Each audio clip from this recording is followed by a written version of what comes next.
నమస్కారం ఘంటారావానికి స్వాగతం. ముందుగా ప్రధాన అంశాలు. తొలి రోజు కోలాహలంగా నామినేషన్లు. లోకేష్ తరపున దాఖలు చేసిన కూటమి నేతలు.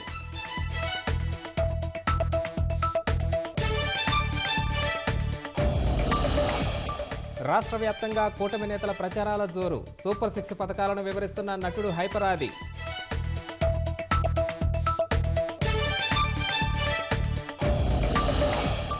భాజపాను చూసి జగన్ పులి పిల్లి అయిందన్న షర్మిల.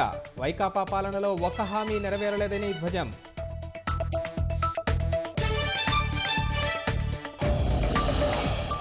నీటి విడుదల ఉత్తర్వులు జారీ చేసిన కృష్ణానది బోర్డు.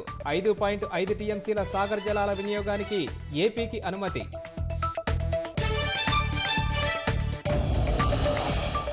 అమేఠీ నుంచి పోటీకి రాహుల్కు ధైర్యం లేదన్న రాజ్నాథ్ సింగ్. ఓటమి తర్వాత యూపీ నుంచి కేరళకు వలస వెళ్లారని విమర్శ.